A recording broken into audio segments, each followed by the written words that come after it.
Chemical bonding. Heading क्या हो गया हम लोग का चैप्टर का नाम, एक्चुअली पूरा नाम है chemical bonding and molecular structure. देखो एनसीईआरटी का बुक, पूरे चैप्टर का नाम है chemical bonding and molecular structure. Molecular structure, chemical bonding and molecular structure. देखिए, तो सबसे पहला बात कि बॉन्ड क्या होता है, तब ना आगे बढ़ेंगे।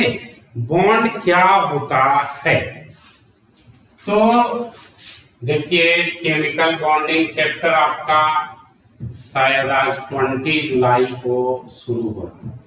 20 जुलाई 20 है ना, 20 तारीख की है ना, देख लो लैपटॉप में। 20 जुलाई 20 को ही शुरू हो रहा है ना।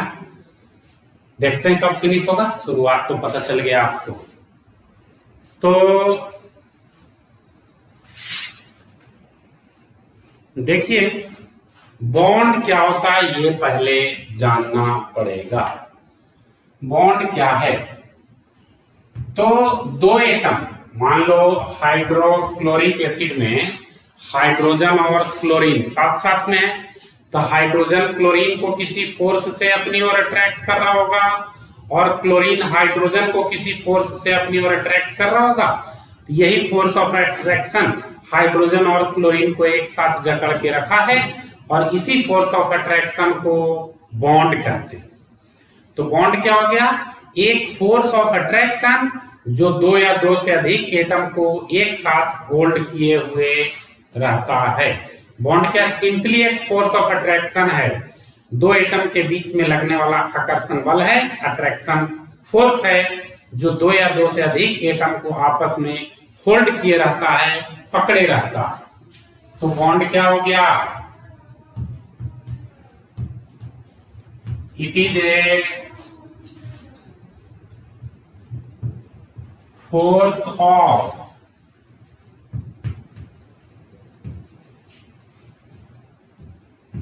attraction.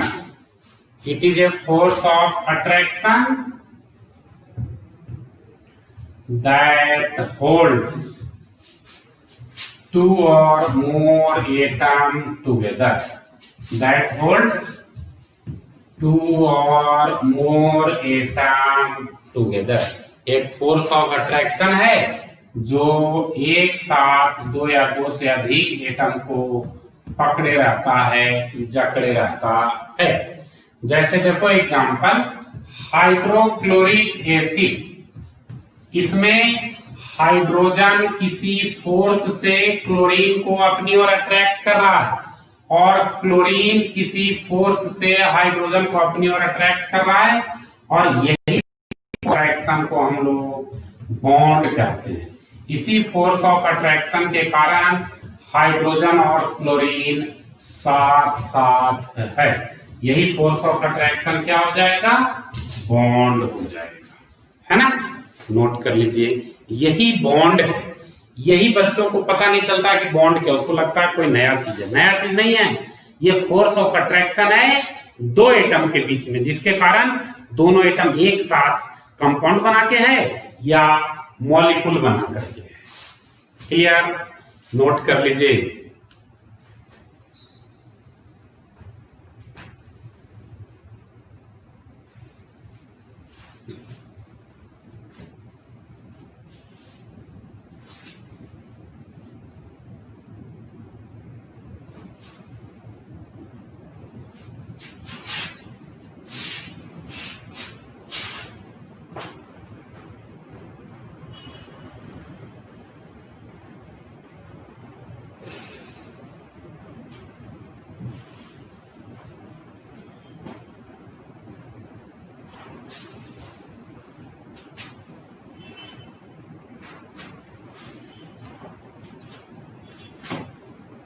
क्लियर, अब मैं ओवरव्यू देता हूं बॉन्ड कितने तरह के होते हैं।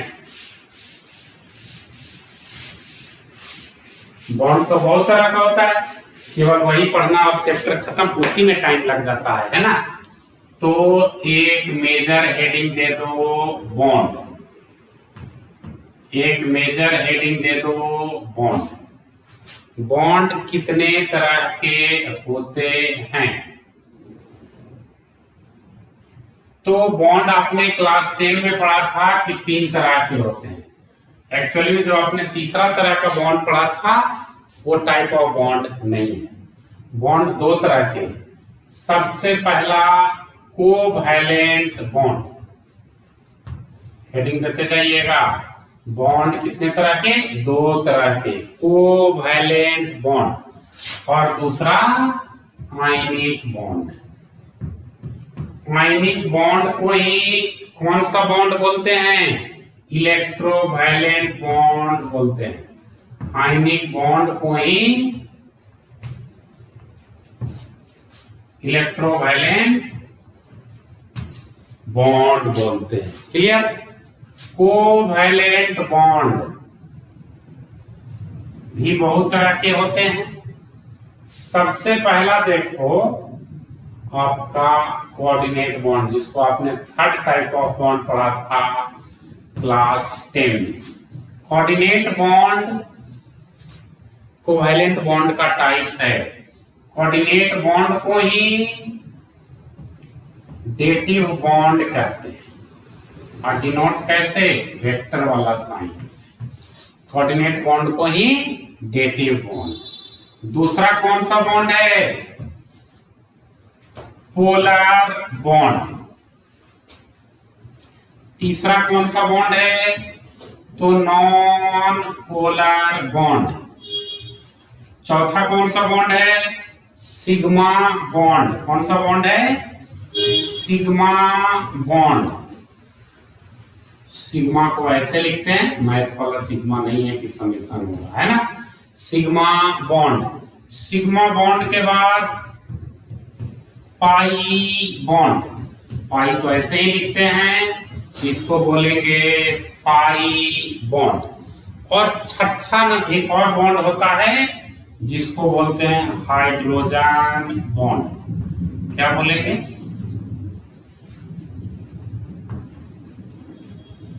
Hydrogen bond.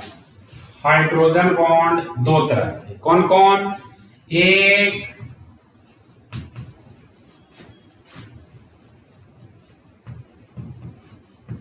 Intermolecular hydrogen bond और दूसरा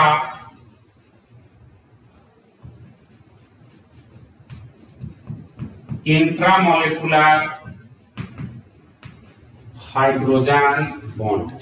2 तरह के बॉन्ड हो गए hydrogen bond, intermolecular and intramolecular.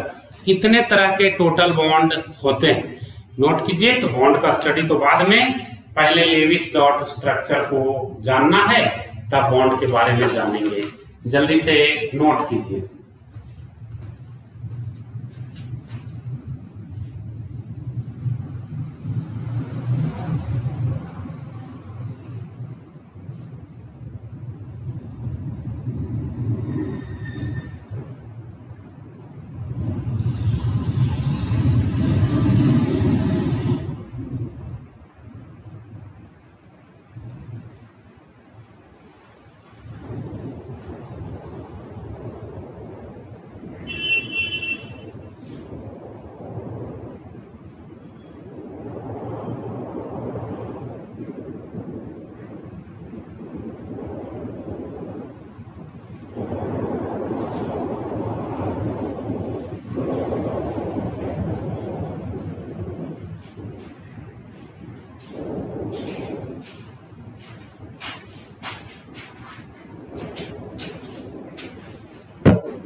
Note कर लिए हैं?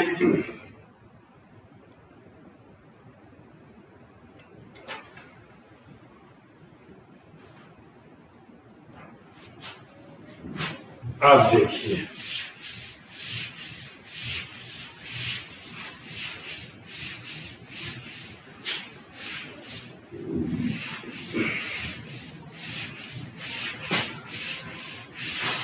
अब हम लोग को इसमें लेविस डॉट स्ट्रक्चर सीखना है। लेविस डॉट स्ट्रक्चर सीखने के लिए सबसे पहले जानना होगा कि किस एटम के आउटर मोस्ट सेल में कितने इलेक्ट्रॉन होते हैं, किस एटम के आउटर मोस्ट सेल में कितने इलेक्ट्रॉन होते हैं। तो हेडिंग दे दो, कौशल लेविस एक साइंटिस्ट हैं जिन्होंने लेविस डॉट स्ट्रक्चर का कॉन्सेप्ट दिया था। हेडिंग दीजिए Lewis dot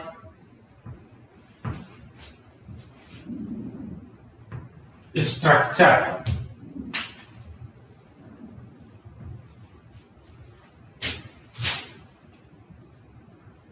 Levi's dot structure, इसके लिए सबसे पहले जानिए how to find number of electron in outermost cell.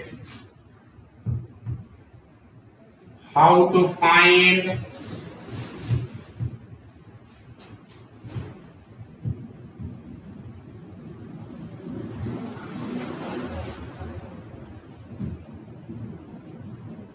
number of electron in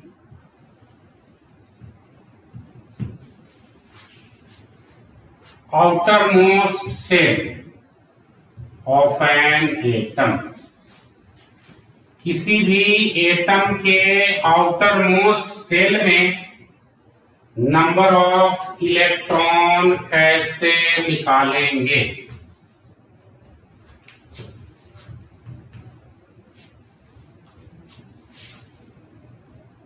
clear? किसी भी एटम के आउटर मोस्ट सेल में नंबर ऑफ एटम कैसे, नंबर ऑफ इलेक्ट्रॉन कैसे निकालेंगे। जैसे मान लिया जाए कि हमको सोडियम में पूछ रहा है कि इसके आउटर मोस्ट सेल में कितने इलेक्ट्रॉन होंगे। ध्यान से देखना, कॉन्फ़िगरेशन आपको मालूम है, सबसे पहला सेल में 2 इलेक्ट्रॉन, फिर 8 इलेक्ट्रॉन, फिर जितना घटेगा उतना इलेक्ट्रॉन। तो क्या लिखोगे 281। तो सोडियम के आउटर मोस्ट सेल में कितना इलेक्ट्रॉन हो गया 1 इलेक्ट्रॉन।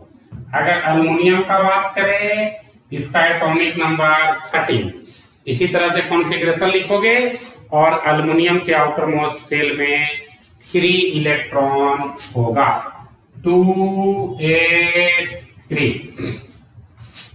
अल्युमिनियम के बाद अगर मैं फास्फोरस का बात करूं, फास्फोरस का एटॉमिक नंबर 15, इसके आउटर मोस्ट सेल में 5 इलेक्ट्रॉन।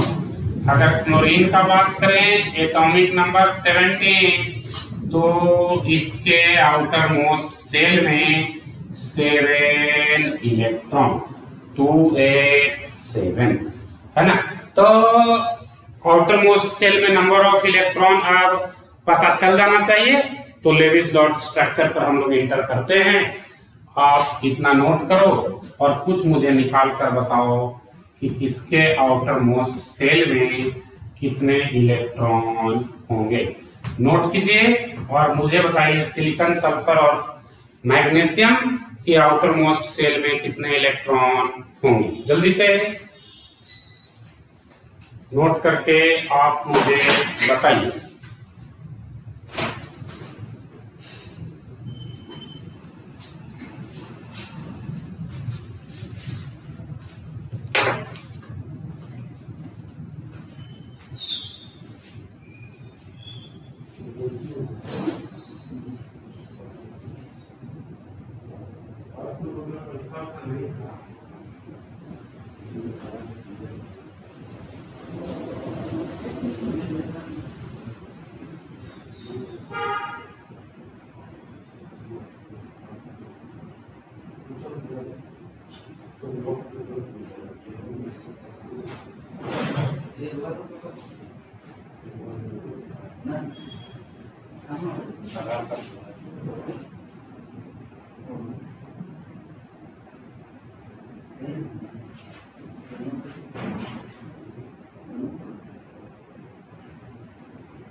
नोट कर लिए, बना भी लिए।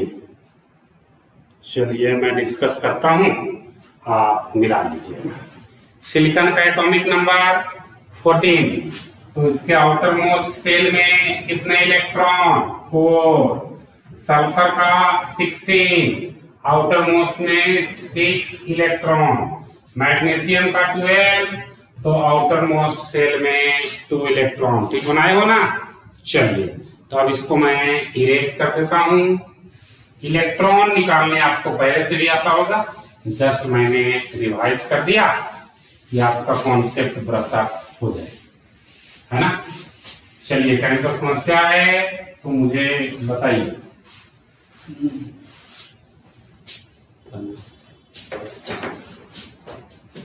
तो लेविस डॉट स्ट्रक्चर हम लोग को 4-5 पार्ट में सीखना है। सबसे पहले एटम का सीखते हैं, है ना? लेविस डॉट स्ट्रक्चर किसके लिए? एटम्स के लिए। For atoms, Lewis dot structure for atoms. बस क्या करना है कि एटम का सिंबल लिख के उसके आउटर मोस्ट सेल में जितना इलेक्ट्रॉन है उतने इलेक्ट्रॉन को डिनोट कर देना है, दर्शा देना है। क्लियर?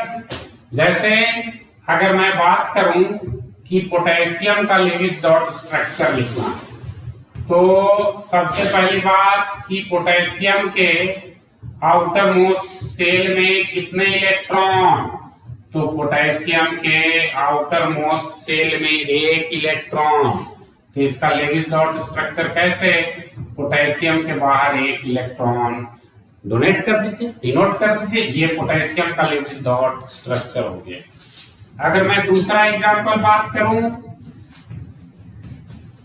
तो aluminium atomic number 30, outermost shell में 3 इलेक्ट्रॉन। तो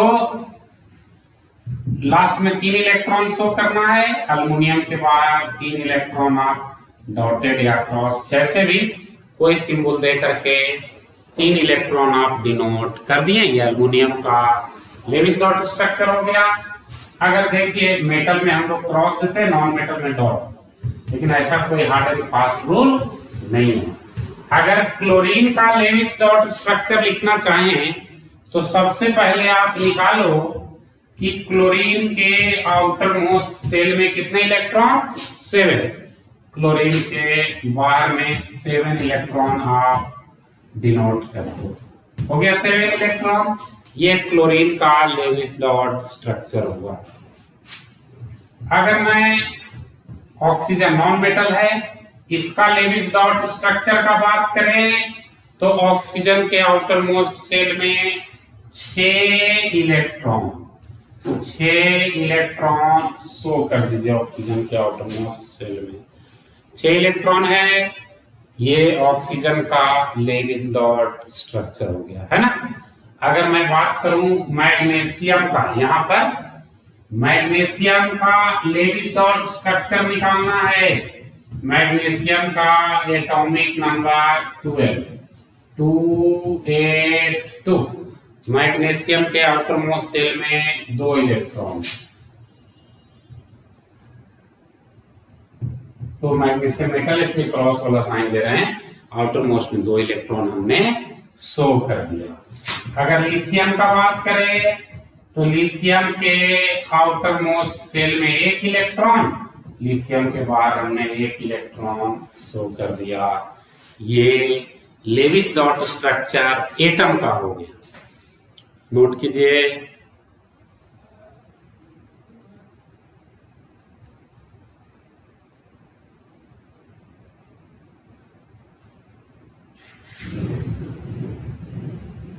नोट कर लीजिए, ऐसे ही लेविस डॉट स्ट्रक्चर होता है। जल्दी से नोट कीजिए और फिगर एकदम सही सही बनाइएगा, सुंदर सुंदर, तो आपको रिवाइज करने में भी मजा आ जाएगा, है ना?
अब आप लोगों से लेविस डॉट स्ट्रक्चर लिखा जाना चाहिए, है ना,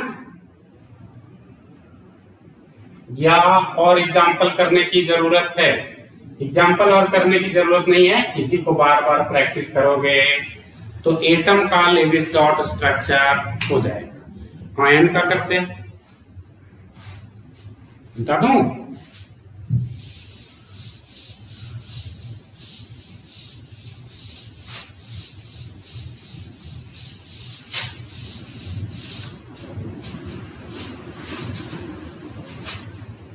दूसरा में लेविस डॉट स्ट्रक्चर किसके लिए है?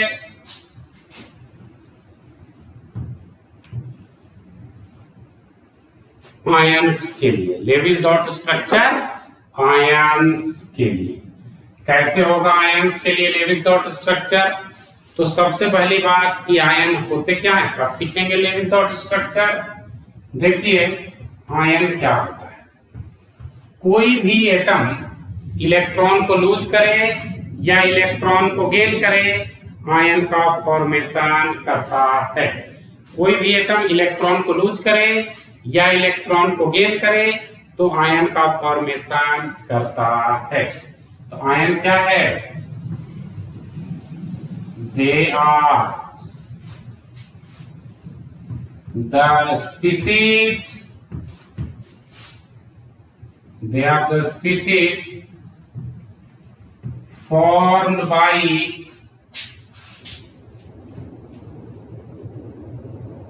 gain or loss of electron.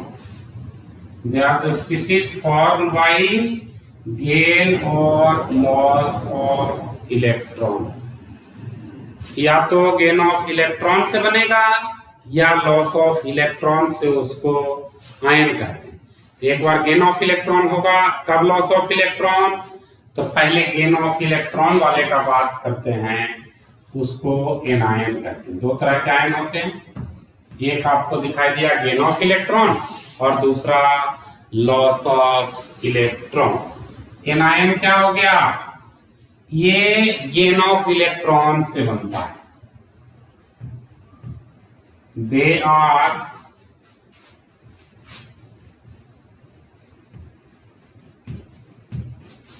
formed by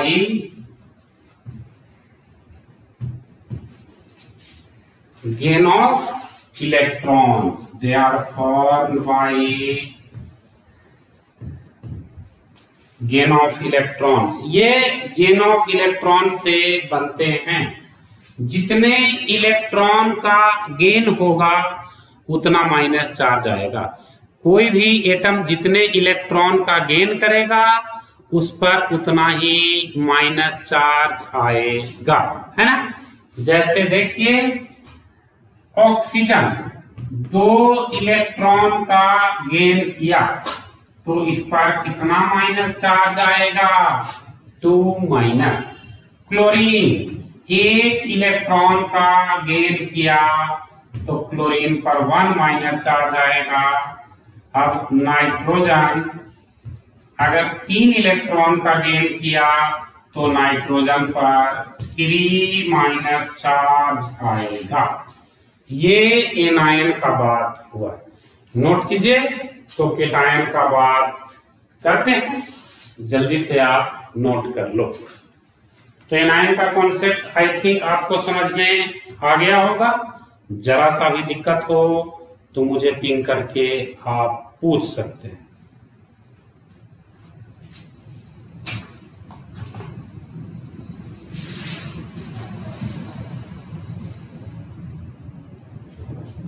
note कर लीजिए।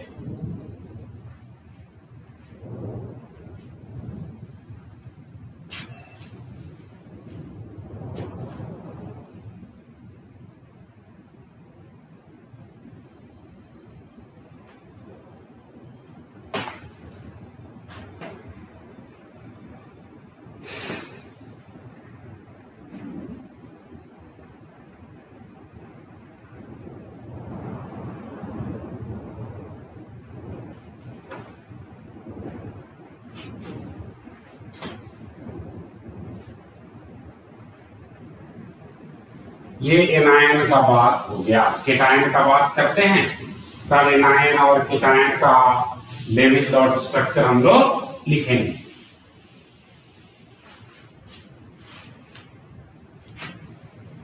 दूसरा बात करते हैं, एनायन तो हो ही गया, केटायन का बात करते हैं।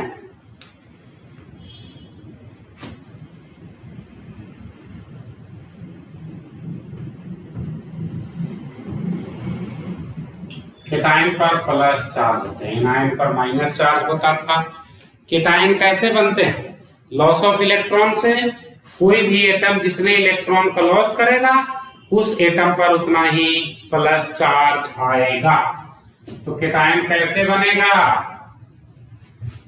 दे आर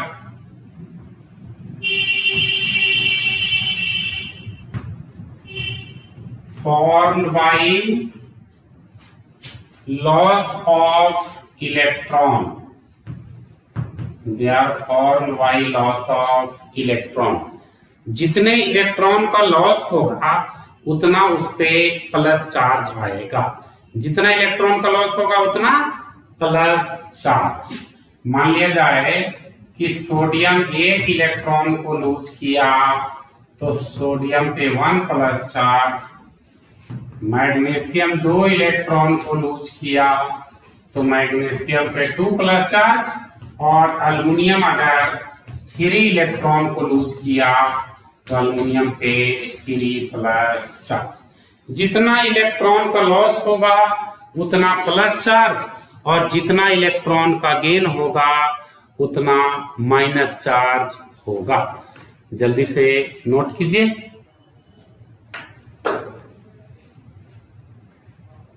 तब हम लोग आयंस का लेविस डॉट स्ट्रक्चर सीखेंगे।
चलिए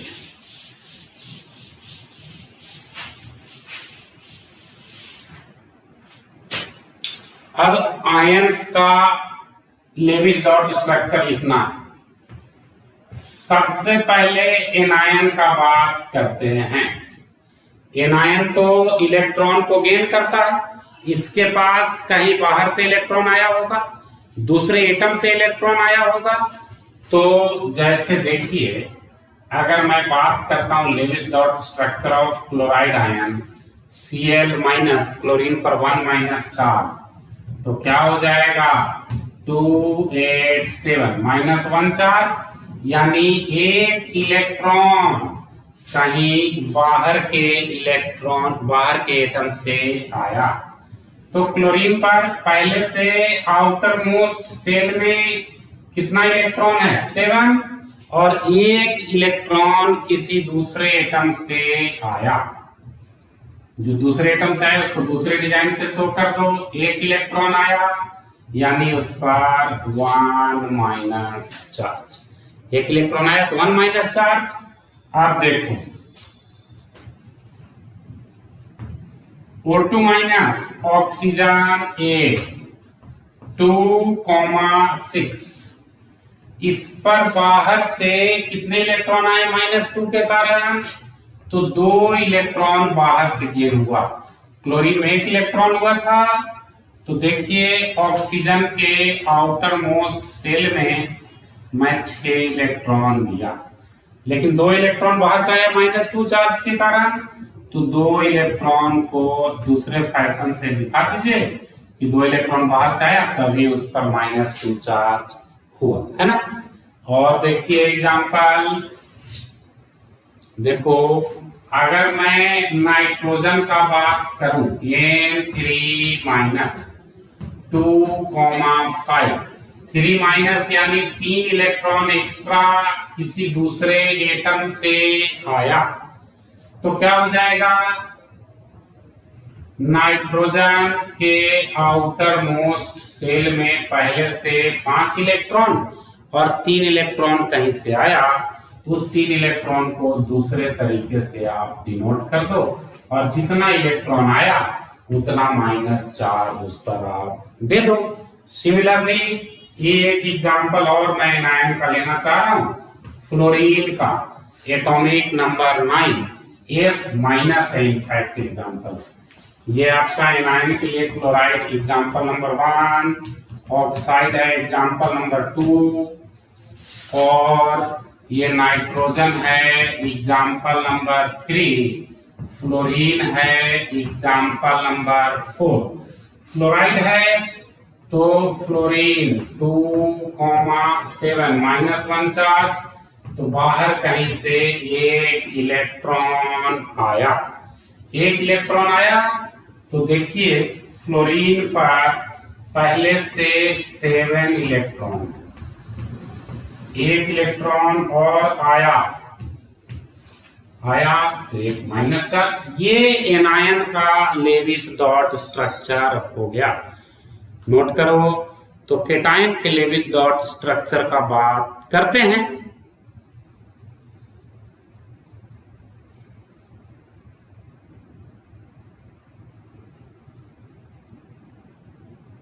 नोट कर लो जल्दी से।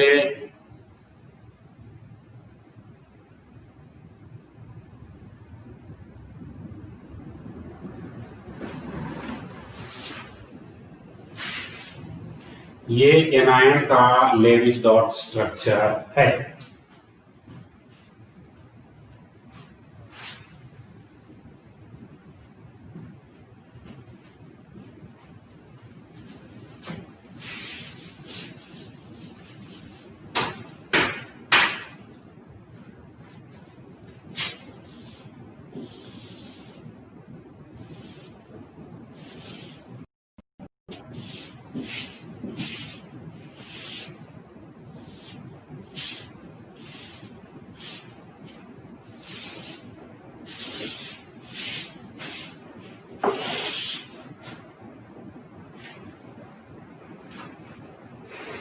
नोट करें,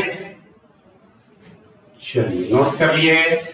तो अब मैं केटायन का Lewis dot structure plus charge वाला, जिसमें लॉस ऑफ इलेक्ट्रॉन हुआ, उसका लेविस डॉट स्ट्रक्चर का बात करते हैं।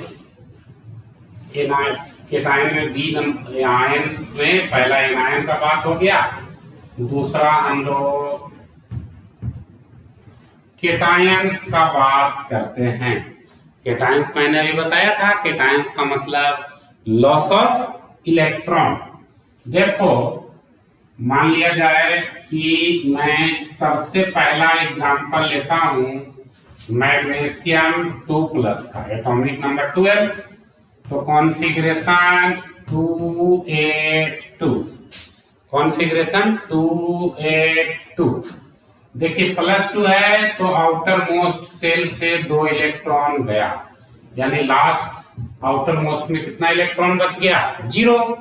तो मैग्नीशियम का Lewis dot structure simply magnesium, दोनों सोडियम अपना अपना एक एक इलेक्ट्रॉन ऑक्सीजन को दिया, तो ऑक्सीजन के पास पहले आउटर मोस्ट में 6 था, एक एक इलेक्ट्रॉन दिया तो 8, और सोडियम के आउटर मोस्ट सेल में 8 इलेक्ट्रॉन पहले से है। तो देखो क्या हो जाएगा, 2 सोडियम है, ये सोडियम के आउटर मोस्ट सेल में 1 इलेक्ट्रॉन, एक और सोडियम के आउटर मोस्ट सेल में 1 इलेक्ट्रॉन, और ऑक्सीजन, ऑक्सीजन के आउटर मोस्ट सेल में कितने इलेक्ट्रॉन, 6 इलेक्ट्रॉन। ये सोडियम भी अपना इलेक्ट्रॉन ऑक्सीजन को दिया, ये सोडियम भी अपना इलेक्ट्रॉन ऑक्सीजन को दिया। ये सोडियम एक इलेक्ट्रॉन दिया तो इस पर 1 + चार्ज, ये सोडियम भी एक इलेक्ट्रॉन दिया तो इस पर 1 + चार्ज। और ऑक्सीजन फाइनली कितना इलेक्ट्रॉन लिया? 2, तो ऑक्सीजन पर 2- चार्ज है ना। देखिए 2 एक इससे लिया, एक इस सोडियम से, तो फाइनली तो 2 इलेक्ट्रॉन लिया, तो ऑक्सीजन पर 2- चार्ज। अब देखो कितने सोडियम? 2, दोनों पर 1 + चार्ज, तो मैं क्या लिखूं? 2Na+, और इस ऑक्सीजन पर ऑक्टेट पूरा, तो ऑक्सीजन 2-, तो क्या हो जाएगा? 2 सोडियम तो Na2, एक ऑक्सीजन, तो क्या बना दिया? Na2O बना दिया ना, Na2O। ये मैंने सोडियम ऑक्साइड का किया। एकदम सिमिलरली आप एक पोटेशियम ऑक्साइड का करिए, नोट कर लो। और पोटेशियम ऑक्साइड K2O का एकदम सिमिलरली आप कर सकते हैं। बस बनाइएगा साफ साफ कि दिखने वाले को समझ में आए कि आपने कॉपी में किया क्या है। जैसे मैंने बनाया साफ साफ एकदम क्लियर समझ में आ रहा होगा कि कौन किसको इलेक्ट्रॉन दे रहा है ना।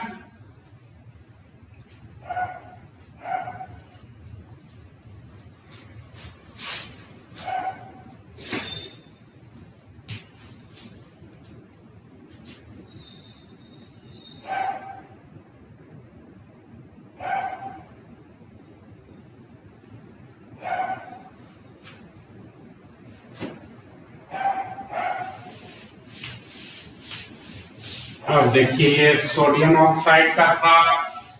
अब एकदम सिमिलर कंपाउंड में बना रहा हूं ताकि आपको आइडिया लगना शुरू हो जाए। मैं एग्जांपल 4 ले रहा हूं,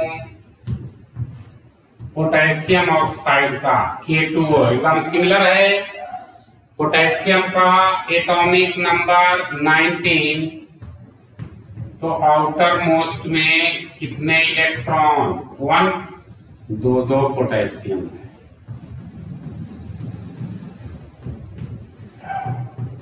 288 ऑक्सीजन के आउटर मोस्ट सेल में 6 इलेक्ट्रॉन। देखो 2 पोटेशियम है, इस पोटेशियम का आउटर मोस्ट सेल में 1 इलेक्ट्रॉन, इस पोटेशियम के भी आउटर मोस्ट सेल में 1 इलेक्ट्रॉन, तो और ऑक्सीजन के आउटर मोस्ट सेल में 6 इलेक्ट्रॉन। देखिए ये पोटेशियम ऑक्सीजन को 1 इलेक्ट्रॉन दिया तो 7 हो गया, ये भी पोटेशियम ऑक्सीजन को 1 इलेक्ट्रॉन दिया तो 8 हो गया। ऑक्टेट सबका पूरा हो गया। पोटेशियम के पास अब 8 बचा, ये पोटेशियम के पास भी 8 बचा, यहाँ भी 2 इलेक्ट्रॉन आ गया एक पोटेशियम से, तो ऑक्टेट पूरा हो गया। तो देखो ये पोटेशियम 1 इलेक्ट्रॉन इसको दिया, ये पोटेशियम भी इसको 1 इलेक्ट्रॉन दिया, तो क्या हो जाएगा? K+, और इधर 6 इलेक्ट्रॉन है, 2 इलेक्ट्रॉन इससे, 1 इलेक्ट्रॉन इससे, 1 इलेक्ट्रॉन इससे। दूसरे स्टाइल से डिनोट करता हूं, क्योंकि 2 इलेक्ट्रॉन आया तो इस पर 2- चार्ज होना चाहिए, है भी। अब देखिए नीचे कितने पोटेशियम है? 2, तो 2K+, और ऑक्सीजन का 8 इलेक्ट्रॉन है तो O2-, 2K+ और O2-। फाइनली 2 पोटेशियम है ना, K2 एक ऑक्सीजन, K2O कंपाउंड बनके तैयार। नोट कर लीजिए। तो अब मैं मैग्नीशियम क्लोराइड एक एग्जांपल लेकर के समझाना चाह रहा हूं।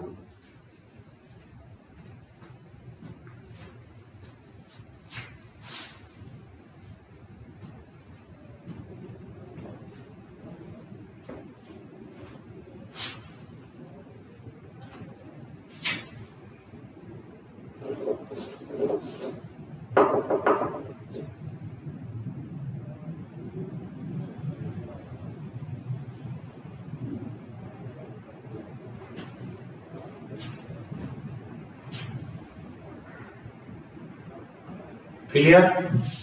अब देखिए नेक्स्ट एग्जांपल, जितना एग्जांपल हो सके उतना करिए, क्योंकि लेविस डॉट स्ट्रक्चर पर हाथ फ्री होना चाहिए चैप्टर को सीखने के लिए, है ना।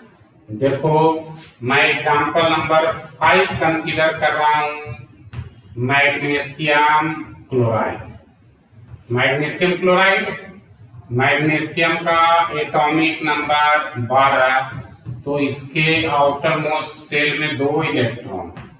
क्लोरीन का एटॉमिक नंबर 17, आउटर मोस्ट में 7 इलेक्ट्रॉन।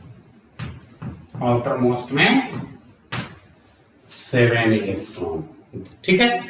अब देखिए मैग्नीशियम 1 इलेक्ट्रॉन इसको दिया तो इसका ऑक्टेट पूरा गया, 2 है ना, बचा हुआ 1 इलेक्ट्रॉन इसको दिया तो इसका ऑक्टेट पूरा गया, और ये दोनों हट गया तो मैग्नीशियम का भी अपना ऑक्टेट पूरा हो गया।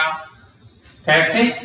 एक मैग्नीशियम के आउटर मोस्ट सेल में 2 इलेक्ट्रॉन, 2 क्लोरीन, दोनों क्लोरीन के आउटर मोस्ट सेल में 7 इलेक्ट्रॉन हैं। ये मैग्नीशियम 1 इलेक्ट्रॉन इसको दिया तो ऑक्टेट पूरा हो गया, ये मैग्नीशियम 1 इलेक्ट्रॉन इसको दिया तो इसका ऑक्टेट पूरा हो गया। ओवरऑल मैग्नीशियम ने कितना इलेक्ट्रॉन को लूज किया? 2 इलेक्ट्रॉन को, तो मैग्नीशियम पर 2+ चार्ज। अब देखिए ये क्लोरीन 1 इलेक्ट्रॉन लिया, पहले से कितना इलेक्ट्रॉन है इस पर? 7, 1 लिया तो इस पर 1- चार्ज। ये क्लोरीन पर पहले से कितना इलेक्ट्रॉन है? 7, 1 लिया तो इस पर 1- चार्ज। टोटल कितने क्लोरीन? 2 है ना, तो क्या लिख सकते हो? Mg2+ और 2 क्लोरीन दोनों पर Cl-। 1 Mg 2 क्लोरीन, तो प्रोडक्ट क्या बनेगा? Magnesium chloride, MgCl2। नोट कीजिए। तो एक एग्जाम्पल और किया जा सकता है आज के क्लास में, आपके टाइम को फिनिश होने से पहले। जल्दी से नोट कर लीजिए।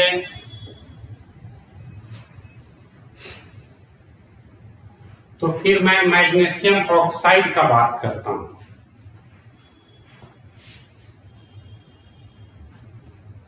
किसका बात करेंगे?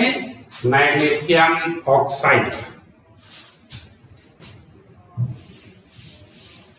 चलिए एग्जाम्पल नंबर 6, एकदम इसी तरह से बनाना है, कोई दूसरा तरीका नहीं है डिवाइस करना, जो मैं बताया उससे बनाइए, 100% सीख जाओगे आप। Example number 6, magnesium oxide. Magnesium का एटॉमिक नंबर 12, तो इसके आउटर मोस्ट में 2 इलेक्ट्रॉन। ऑक्सीजन के आउटर मोस्ट में 6 इलेक्ट्रॉन, तो मैग्नीशियम अपना 2 का 2 इलेक्ट्रॉन इसको देगा तो इसका ऑक्टेट पूरा हो जाएगा। 6 और 2 8 हो गया इसका ऑक्टेट पूरा, और यहां से भी 2 चला गया तो मैग्नीशियम का भी ऑक्टेट पूरा, है ना। तो क्या हो जाएगा? मैग्नीशियम के आउटर मोस्ट सेल में 2, ऑक्सीजन के आउटर मोस्ट सेल में 6, तो मैग्नीशियम दोनों दिया इसी ऑक्सीजन को, है ना। तो टोटल मैग्नीशियम ने कितना इलेक्ट्रॉन डोनेट किया? 2, तो मैग्नीशियम पर 2+, मैग्नीशियम पर 2+, और ऑक्सीजन पर पहले से 6 इलेक्ट्रॉन है, 2 आया, तो ऑक्सीजन पर 2-। क्लियर। अब देखिए क्योंकि अंदर में 8 इलेक्ट्रॉन है तो बार बार उसको लिखने की जरूरत नहीं है। Mg2+, ऑक्सीजन पर 2-, एक मैग्नीशियम एक ऑक्सीजन, दोनों मिलके क्या बना देगा? MgO, magnesium oxide. नोट कर लीजिए। तो इस पर और एग्जाम्पल अगले दिन, फिर मॉलिक्यूल स्ट्रक्चर ऑफ कंपाउंड फिर अगले दिन होगा। नोट कर लीजिए। तो आज के क्लास को यहीं पर रोकेंगे, समय भी ज्यादा हो गया आपका, लेट क्लास शुरू हो पाया था। चलिए नोट कर लीजिए।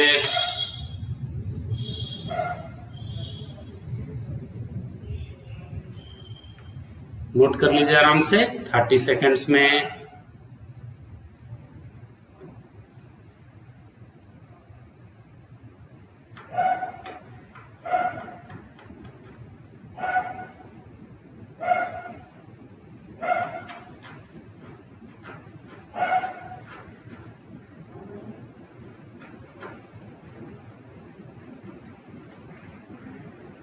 चलिए नोटेड।